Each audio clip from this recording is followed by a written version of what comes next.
Hello po sa inyong lahat mga ka-crypto. Ako po si Pinoy Crypto Trader at sa video na ito ay atin pong pag-uusapan ang aking technical analysis dito po kay Dogwifhat ngayon pong June 20 taong 2024. Isa lamang po itong quick update dito kay Dogwifhat. Kaya ayan, atin na pong i-analyze ang kanyang daily chart time frame dito. Kung saan ay mapapansin po natin na tuloy-tuloy na rin po yung kanyang pagbagsak kung saan ay nag-umpisa po yung kanyang pagbagsak nung siya ay bumangga sa resistance line natin dito sa 3.8090. Ayan, nangyari po yan dito noong May 29 pa. Ayan, itong ilang mga nakalipas na buwan at mula po rito ay dito na po siya nag-umpisa sa kanyang pagbagsak. Lumabas po yung ating signal. Ayan, bearish signal noong yan na po, nagkatugma yung ating dalawang indicators dito. Yung ating Hall Street indicator ay naging kulay red yung kanyang pangangatawan at nagsilabasan na rin yung mga kulay red na mga QQE bars natin dito. Ito na po yung nagkukumpirma na nakakaranas na po ng bearish market condition itong si Dogwifhat. At hanggang sa kasalukuyan ay patuloy pa rin po na nagpapakita ng bearish signal ang ating dalawang indicator dito. Kaya ibig sabihin ay kasalukuyang bearish pa rin po ang kalagayan ni Dogwifhat. Ibig pong sabihin ay posible pa rin po siyang magpatuloy sa kanyang pagbagsak at base po rito sa ating mga support at saka resistance line ay posible po siyang bumagsak hanggang dito sa 1.0087 kung sakaling hindi po siya nakabalik dito sa ibabaw ng minor support line natin na 2.1171. Kaya ayan, nabasag po pala yung isang support line natin dito sa 2.5098. Kaya update po natin yan. Palitan po natin ng kulay green. Yung mga color coding po natin dito is yung mga kulay green ay mga resistance line. Mga kulay red naman po ay mga support line. At maliban po rito ay na-trigger na rin yung nakaabang na buy pending order natin dito na sa 2.1171 at nangyari po yan dito noong June 18. Ayan, kaya triggered na po yan at ang gagawin po natin ngayon ay maglalagay naman po tayo ngayon ng isang sell pending order dito. Ayan, magti-take profit po tayo rito sakaling umangat po siya rito. At mapapansin po natin na yung kasalukuyang candlestick natin dito ay sinusubukan po niyang bumalik dito.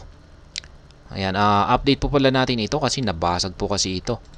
Gawin na rin natin green. Nagsisilbi na po ito ngayong isang resistance line.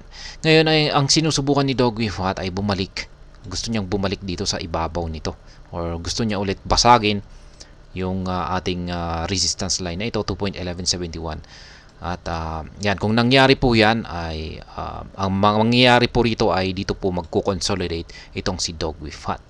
Yan, magsa-sideways po siya rito hanggang sa magbago yung ating dalawang indicators dito na ayan, na magpapakita hanggang sa magpapakita po ito ng signal na may pagbabago na sa trend direction ni Dogwifhat or magiging kulay green na or magpapakita sila ng kulay green na signal.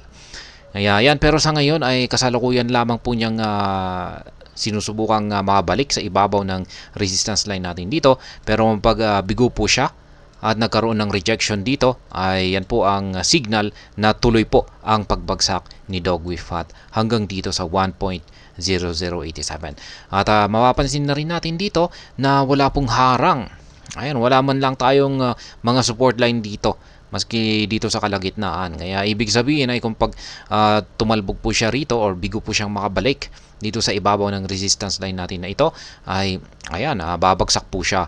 Maaari po siyang bumagsak hanggang dito sa 1.0087.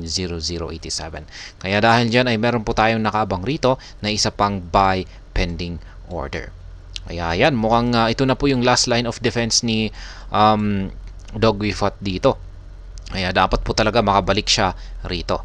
Pero kung pag sakaling babagsak po talaga siya dito sa 1.0087 ay ayan, maganda po itong opportunity para makabili ng maraming amount ng Dogwifhat. Kaya bibili po ako rito ng maraming tokens ni WIF. Kaya kung sakaling nangyari ito. Pero parang malabo po na mangyari ito na babagsak siya rito. Maabot po siya siguro dito sa kalagitnaan or baka hindi pa. Ayan, base po sa nakikita natin dito ay mukhang parang makakabalik siya rito sa ibabaw ng resistance line natin dito. At gaya na aking sinabi kanina, makakabalik po siya rito ay mauuwi po yan sa pagko-consolidate. Yan, or pagsa-sideways. Yan po ang mangyayari dyan. Kaya yan po yung binabantayan natin. Nakadepende po yung magiging galaw or yung magiging galaw ni Doggy Fat sa mga susunod na araw. Depende po sa magiging interaction nito dito sa resistance line natin dito sa 2.1171. Ngayon ay mapapansin po natin dito na meron din po tayong mga pattern dito. Ayan, meron tayong isang channel pattern dito at mukhang hindi na po natin ito magagamit. At yung meron na rin po tayong isang pattern dito na isang triangle pattern at yan na nga, nabasag po yung kanyang lower portion. Ayan, at mukhang invalidated na po ito. Kaya tatanggalin na po natin ang ating pattern na ito kasi invalidated na po yan. Ayan, kasi nabasag po yung lower portion nito. Kaya ngayon ang gagawin po natin dito ay maghahanap po tayo or mag-identify po tayo ng panibagong pattern dito kay Doggy Fat. Kaya ayan, hintayin lamang po natin yung mga sunod na mga price action nito hanggang sa meron po tayo makita na malinaw na panibagong pattern na mabubuo rito. Kaya ayan, yan pa rin po yung mga nananatiling mga sell pending order ko dito. Pwede po nating bawasan ito, tanggalin natin yung mga bawasan natin, gawin lamang po nating tatlo. Yan, hanggang dito yung ating pinakamataas na price target sa ngayon, 3.8090. At yung ating buy pending order naman ay nag-iisa lamang. Pwede po tayo maglagay rito sa gitna kung tingin natin ay hindi siya aabot dito sa 1.0087. Yan, pwede po tayong bumili rito sa gitna kasi mukhang meron naman po tayo mga slight na rejection dito. Ayan, pwedeng kunin natin dito.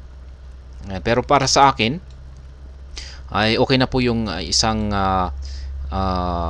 okay na po yung nakaabang rito na aking buy pending order. Ayan, lagay lang natin ito sa front. Ayan. Kaya yan po yung mga latest trades ko dito kay Doggy Fat. Nakabili po ako ng ayan, 2 beses nitong nakalipas na June 11 at saka nitong June 18. Ayan, 2 beses na trigger yung aking buy pending order. At ngayon ay yan po yung kasalukuyan na aking mga live spot trading positions dito kay Doggy Fat. Ayan. At least nakapag-take profit naman po tayo rito ng ayan, 1 beses lamang po pala yung take profit natin dito kay Doggy Fat. Pero ayos na rin yan. Kaya yan po yung aking mga live spot trading positions. Meron po akong 3 na sell pending order dito. Ayan po yung mga 3 kulay yellow na arrow signs dito at nag-iisang buy pending order dito sa ibaba. Yung mga nagtatanong sa ginagamit kong platform dito at yung aking 2 indicators dito ay check na lamang po ninyo yung description ng video na ito. At ayan, hanggang dito na lamang po tayo sa video na ito. Sana po ay inyong nagustuhan ang aking paliwanag sa video na ito. Kung inyo po itong nagustuhan ay pakiclick lamang po ang like button nito. Para naman po sa mga bago lamang dito, kayo po ay aking inaanyayahan para mag-subscribe. Pakiclick na rin po ang bell icon nito dahil ito po ang siya magsisilbing notification nito sa mga bago kong videos na akin pong ina-upload sa aking YouTube channel na ito. Marami pong salamat sa panonood. Ingat po tayo lagi at God bless po sa ating lahat.